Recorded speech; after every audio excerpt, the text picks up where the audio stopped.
Hi, welcome to Hot Blog Tips Hangout. I'm Sheryl. I'm here with Mitch Mitchell, Ben Barden, and Brian D. Hawkins. And today we're going to take some rapid fire questions from the readers. And each of the guys will get their questions, and they're only going to have 30 seconds to answer it. So if you see them jumping around, that's because the hog shocker went on in their chair, told them they went too long. So we're going to start right off with Ben answering the first question. Give some tips to write first blog post. Okay, I mean, I think you need to make it memorable, include the fundamentals of the topic you're writing about, so the topic for your blog. With quick blog tips, my first post was write what you know and like, which is, it's quite direct, and I think you need to start strong and don't be afraid to share your opinions and just generally be direct with what you want to say. Good. Brian? It doesn't matter because nobody's reading it anyway. You don't have any readership. The best thing you can do is just get that thing online. Just don't wait for perfection or anything. Just write it, put it up there, and get it going, and then keep moving forward. Don't worry about perfection or who's reading it, or just do it. That's the biggest step. Get beyond that first step and do it. Ain't nobody reading that stuff anyway, so it don't matter. Okay, Mitch? Well, I think that it doesn't hurt to already have at least 3 to 5 posts ready to go. I always like to start with an introductory post saying who I am and what my business is and what the blog is going to be about, so that if I have any readers, they'll at least have some kind of concept of what the blog is going to be about. And then I have some posts that really helps to get things going. Okay. The second question. How much basically is needed to start a list for someone who knows almost nothing? $100, $150? Mitch? To start a list? Oh, okay. I read that question differently. It doesn't cost anything to start. I thought it was how much does it cost to start a blog, to start a list. It depends on how you want to do it. If you're going to do an autoresponder, I guess it costs however much the autoresponder costs.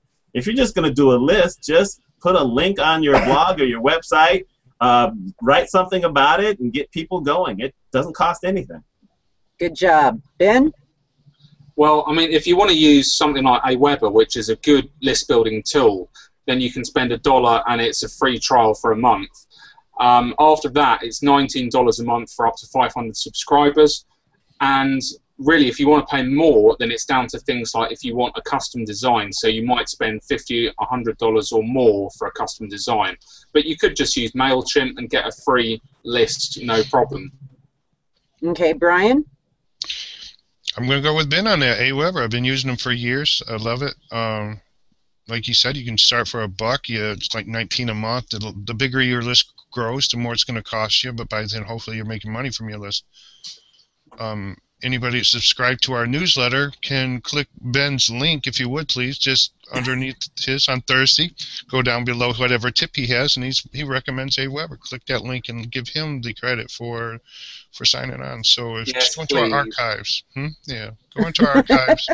Newsletter, hotblogtips.com/newsletter. Go down to Ben's thing. Next question. Next question. What are the best ways to find inspiration for writing new, creative, and interesting posts for readers? Brian, start us off. Blog. We just covered this last week, so you ought to have it fresh. Well, I'm going to go with blog because I only got 30 seconds, so just go on your blogging rounds. Get out there and do something. Mingle with some other bloggers, and you'll come up with stuff. Participate, get on there, interact. Every time I comment on something or read something, comment and interact with it, something pops into my head. That's the best thing I can give you for a short period of time, and I'm already reeling from the last shock. Okay, Mitch.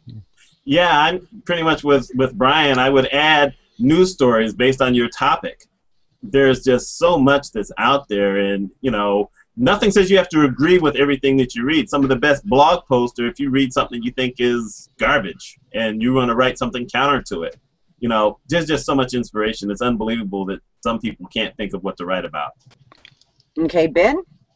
Well, I think it's true that you should do what you're writing about. So if you've got a shopping blog or a gardening blog, then do those things. and then you can come up with some posts. There's another thing, though. I think sometimes you should do anything but your topic just to have a break, like go for a walk, go and see some friends, and then you may find you've got some topic ideas as a result. But I think if you try and sit down and force a post, it may not come. Or they could join us in a hangout and see what kind of inspiration we send them. So There we go. okay, next question. What is the best way to reach new bloggers? Ben, we're going to start with you. Okay, I'm going to say guest posts, but I don't think you should write them until you've got at least 10 posts on your own blog, because I think if you write a guest post and you've got nothing on your blog, there's no point. I also think you shouldn't write more than one guest post per week, because if you do loads in one go and then nothing for a couple of months, you'll get loads of traffic and then nothing. So I say write maybe one guest post a week, and that should work quite well. Okay, Brian? I'm going to say social media. You know, get in there, get on the Facebook groups, you know, Google chat, you know, do everything you can just to find and interact. People will come back to your site, you know. You know, you can find new ones just by staying within your, go onto your blogging rounds, go to the comments, click on those links to those commenters that you're not familiar with, visit their blog, and just keep going down the chain. You'll find a million new bloggers you've never seen before, and you'll be glad you did, because they're good people. Bloggers are great people. Okay, Mitch. Well, I mean, I have to say you nailed this. You said, are you going to be able to keep Brian to 30 seconds? And boy, we're working it. yeah, I noticed. Well, like, you know, the way the question is asked is kind of odd. How do you find new bloggers? I'm thinking more new readers, and I'm going to answer that question. And Brian pretty much covered it. You have to get in social media. You have to remember that blogging really does turn out to be a community, which means you have to go out and visit other blogs and make comments on other blogs. And social media helps. Twitter, Facebook, even LinkedIn. I put out a message today in a LinkedIn group asking people to come see a specific post that I thought was really inspirational, and they came out in droves. It works great. Okay, and that kind of ties in with the second part of the question where the same guy asked, where are you marketing and how do you grab their attention? So since we kind of covered where are you going to find new readers or find new bloggers, how do you grab their attention and make them want to come see your post? Mitch? Well, the best way to kind of do that is when you comment on blogs that have comment love, because comment love, for the most part, most people allow you to pick from 10 of your last posts, and that way you can pick something that comes close to what either what you're commenting on or something that you think you wrote pretty well and you'd love people to see. That works. Like I said, Twitter, I think, is wonderful. And if you have a Facebook group, then hopefully you're using that to show some of your blog posts, since those people hopefully join to learn and participate in what it is you do. Okay, Ben? Well, I'm going to say I mainly use Twitter, Facebook, and Google Plus for where I market. In terms of how I grab people's attention, I think the #1 tip for me is you've got to write very, very good post titles, because whether it's something you share on Twitter, whether it's through comment love or through other sites, it's all down to the post title, and sometimes that's all you've got to go on, so it's got to be a damn good title. Good job. Brian? Okay, I want to say ditto on Facebook, Google Plus, Twitter. I love those. Pinterest. But whatever you're doing, wherever you're at, just be a blogging superhero. You see, do your best, impress people. If you can impress people with your comments and your posts and your interaction, people are going to want to come see you. If you just go and say, you know, nice job and, you know, I really appreciate it, blah, blah, shut up. Nobody's going to hear that. Nobody's going to follow you. But do your best, participate, and just be a blogging superhero, and they'll come visit you. And if nothing else, get a big sign behind you. Okay, Brian, you're going to start us off on this one. It's if you could attend one conference that you feel would most improve your blog business, what one would it be? Okay, that's an easy one here. It's let me look and see what the time is. That would be Blog World Media Expo, and I might come visit if I can swing it. Sure, I'll be knocking on your door because it's in Vegas. It's January the 6th through the 8th. And it is the same time as CES. So when you go down to the Strip, in that part of January, it is just Geekville all over the place. I will wear my Superman T-shirt or something. I'll be standing out. I'll be having a Hot Blog Tips hat. You'll see me. Oh God, he's gonna be the nerd in the group. Yeah, absolutely. You're gonna have to really try to be the nerd out of that bunch. Okay, Mitch, what would your one conference be? I have no clue. I really don't. As far as blogging goes, I don't really know any of the conferences, and that's a shame. Okay, what about if even something locally there? Where do they have, meetings, whether it be Chamber of Commerce or something? Is there one type of meeting that you would like to be able to participate in that you think would help your business? You know what? I've been in business for myself for 11 years, and truthfully, I've done a lot of networking events, and they don't really generate business because everyone is there for themselves. Where I have made the most contacts and had the most fun are actually what we call tweet-ups. It's amazing. You can get anywhere from 20 to 50 people. We once had 48 people in a room, all from Twitter, all local people. And you introduce yourselves under your Twitter names, and then you get to talk, and you have that in common. That's a lot of fun. I hope all you guys at least try that once. Hey, and that's something that you can promote your business in your blog. It may not be a conference, but you can get there and do it. Hey, Ben, I don't know what they have over there, so you may come up with something we never heard of. Where would you go? Well, as a matter of fact, although I'm no expert and I've not been to any of these before, I'm going to go with Brian and say Blog World. I'm actually going to the one in Vegas in January, so I'm all booked. I've got my tickets. Oh, wow. Be there. So that's basically, that's the place to be as far as I'm concerned. Wow. Well, you know what? We're going to make a plan to at least get together and have lunch. For sure, yeah. What, Cheryl's going to leave the house? Oh, my God. So am I, actually. Yeah. You know what? I can leave the house if it's something important, and, well, how often do anybody get to see Ben, This is true. Royalty right in Vegas. This is another incentive for me to go. I'm telling you right now. I'm thinking I got to go now. Mitch, you need to get out the house. That's as close to royalty as I'll ever get, so I'm going to have to take it. If it's Ben, it's Ben. Last October, but you know what? I may have to think about it now. If you're afraid of planes like me, just swing by here and grab me, and we'll drive down there. There's actually a special guest coming. My wife is going to come with me as well. She's not as much of a sort of full-on blogger as me, but she does like blogging, and I've said, well, why don't we go there, because she'd like to have a holiday in Vegas as well. Wow. Hey, let me shout out. I know her name. Hey, Lauren. If she gets here and decides that she doesn't want to go with you one day, I'll come down and me and her can just stroll around. There you go. And then I'll be on my own. Of course, you're going in December, which means you'll miss those 115-degree days where as soon as you sweat, the world just takes it away from you. You're wondering what that gritty stuff is on your arms all day long. I think it's something like that in the UK at the moment. It's pretty warm here.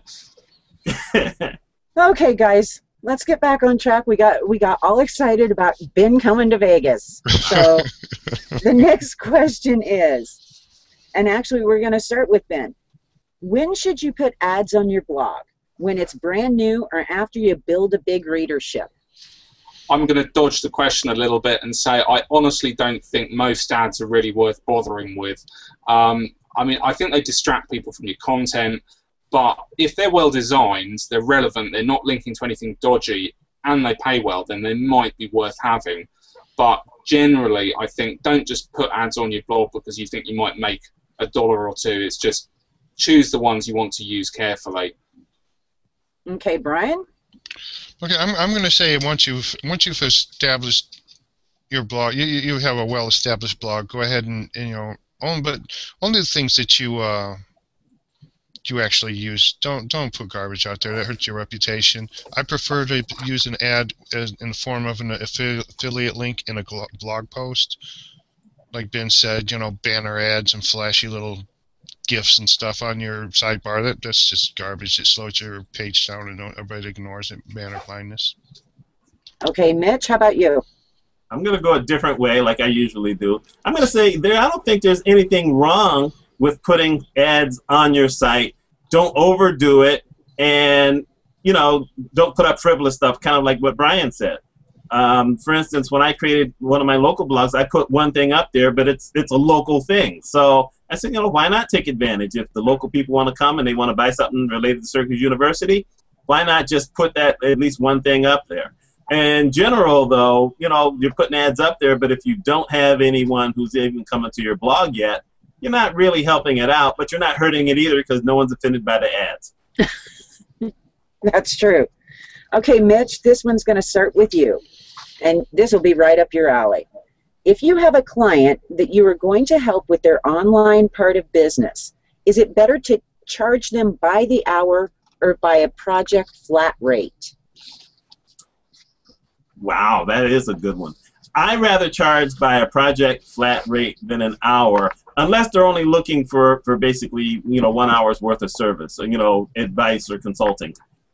Basically, because you get into this kind of area where if they want SEO help, for instance, SEO isn't something that happens overnight, and it's not something that you're sitting there doing 8 hours in a day.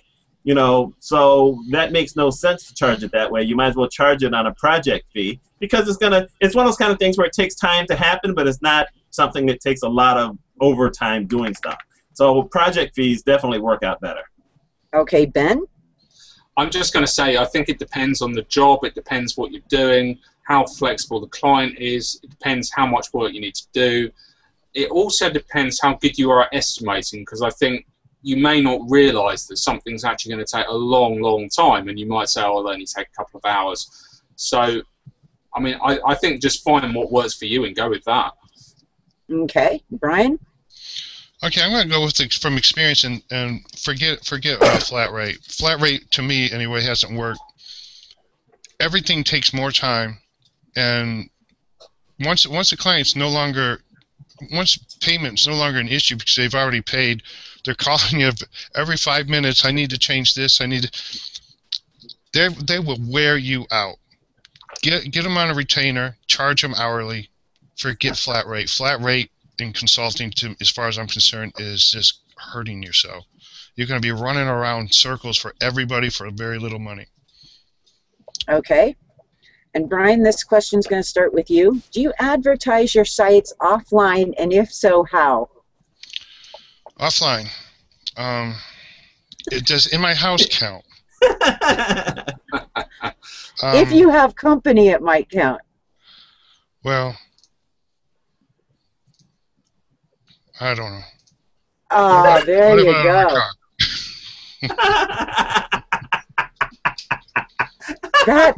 That is cool. Actually, just little things like that. I don't invest a lot of money.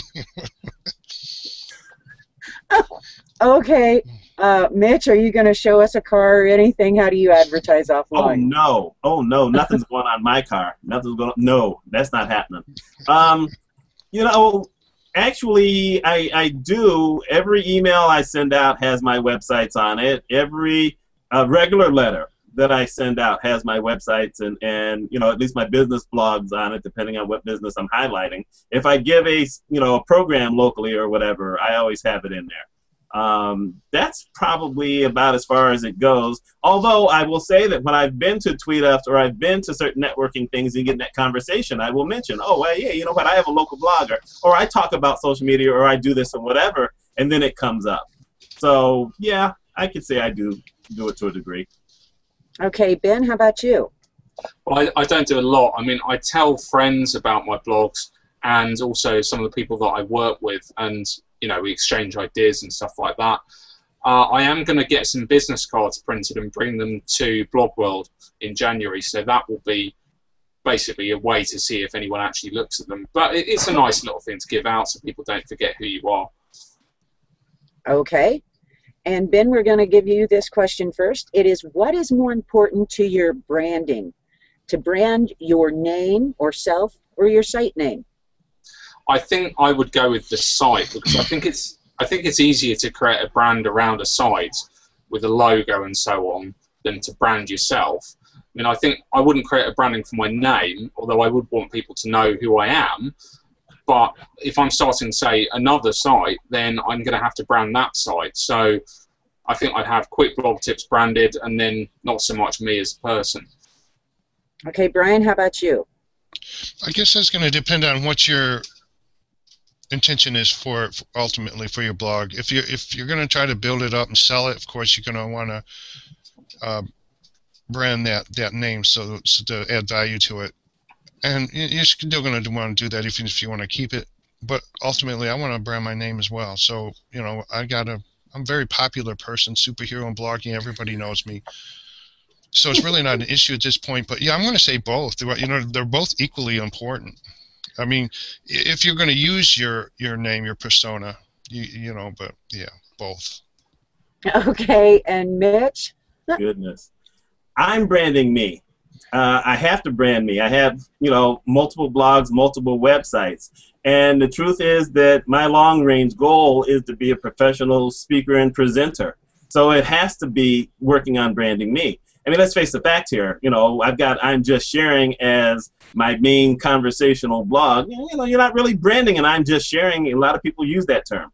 And it's hard to brand, the business names and whatever. But it's easier to try to brand me, although I'm fighting that guy who was Jimi Hendrix's drummer all the time. So, I'm kind of always behind him. That wasn't probably the best thing in the world, but so what? I mean, that's why we're doing all these setups on Google Plus and getting our face, so that when people are doing the searches, they see our names associated with different things, It's really working on branding me, not the websites.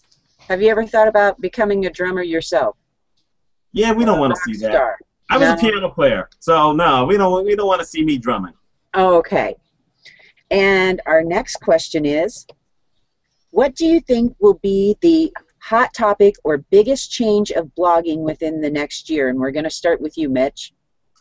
You know what? I think topic is hard to hard to bring up because you never know what's going to happen. I mean, there could be a hurricane at any time, or a volcano somewhere that's growing islands, and you just never know. So I did write on my blog last year that I thought that within 5 years, the biggest thing were going to be a lot more video blogs and audio blogs, because I just think that in general, writing is going out. I don't think that at least educational standards here in the United States are fighting or are encouraging people to write, but they're definitely encouraging people to express their opinions. And video, my goodness, just grab your smartphone and you can make a quick video and upload it, and there you go, you have a blog post.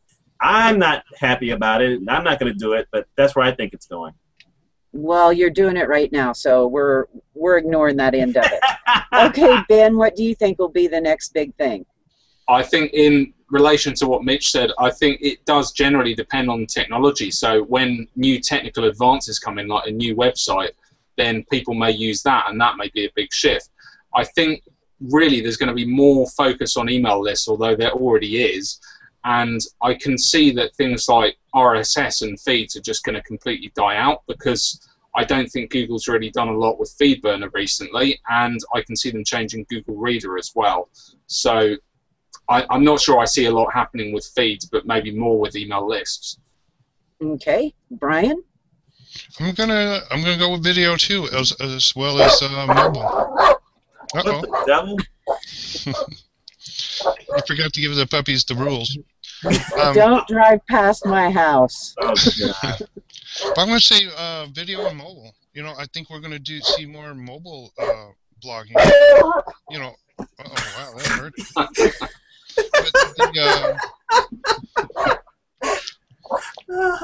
Gotta love it live, nothing nicer than, we lost Sheryl. Did the dog bite her?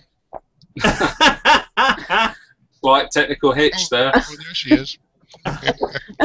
I hit the mute so y'all didn't hear the demon-possessed animals. We thought maybe the demon attacked you. Goodness, last week it's Brian's cat. Well, we're trying to go viral, and if we got to get dogs and cats involved, that's what we got to do. Do whatever it takes, yeah. Okay, guys, this is the last question, and this is about your personality and about actually you. So what personality trait or skill do you feel has been the most helpful in building your blog, and which one is the most hindrance? Brian, can I answer for you? No. I'm gonna throw you a curveball and say your personality. Don't get hung up on yourself. Just don't. be accepted. You know, accept others the way they are. Don't expect everybody to be like you. Blogging is international now. Everything is not the same. Everybody's not going to think the same as you, talk the same as you. You know, everybody's not going to speak perfect English. So, you know, just be accepted. You know, or accepting to one another, and embrace that. That's it. You know, just embrace the globalization of blogging. Don't try to bring everybody to your level. Rise up to theirs. Okay, Mitch? I can ask you to repeat the question because Brian's answer just totally threw me off. I'm not sure if he answered the question. He didn't really, but you know, we were just letting him go. Yeah. What in the world? I thought I got it right here. Wait, ask the question again. Okay, the question: what personality trait or skill do you feel has been the most helpful in building your blog, and which one has been the most hindrance? Thank you. Okay. You know what? I think being conversational and being open, you know, real, is really the thing that has helped me a lot. People come to my blog, you're not getting anything fake. You're getting, you know, pretty much my personality and my opinion on things. I think that where the hindrance also comes in is the fact that, well, not everyone's going to like it. And if I sat around worrying about is everyone going to like it, then it wouldn't be me. It would come across stale and whatever. So, you know, it works both ways. Brian's right. You got to treat people nice, you know, when they deserve it, and you got to call them out when they don't. Okay, Ben? I think on the positive side, I mean, I always want to help others, and I think that's been a strong thing, and that's, like, if I write a post, then I always want people to get the most out of it. I think on the negative side, it's only a small one. It's just a bit of self-doubt, and I think you need a bit of that to ground you as well, so you're not just thinking, I'm the best, I can do no wrong. I think it kind of balances you out. Okay, so we've done pretty good today. I'm really proud of you guys. I never thought we'd be able to do this and keep it. Look at Ben. We had a little problems getting started, but we made it through. So any of y'all that are watching and you have questions that you'd like for us to tackle on a Hangout, you can find us on Google+, or leave your comments below. You can find all the guys at their blogs if you got questions for a specific person. And we'll be here next Sunday at 1 p.m. Eastern, and Ben Barden will be our host, and he'll be asking the questions. Unless we run into another glitch, but we'll be here eventually. Yeah. So make sure you subscribe somewhere up there, and that way you can get notified every time we put up a new video for the Hot Blog Tips. Cool. Thanks, guys. Thank you. Bye, y'all. Bye.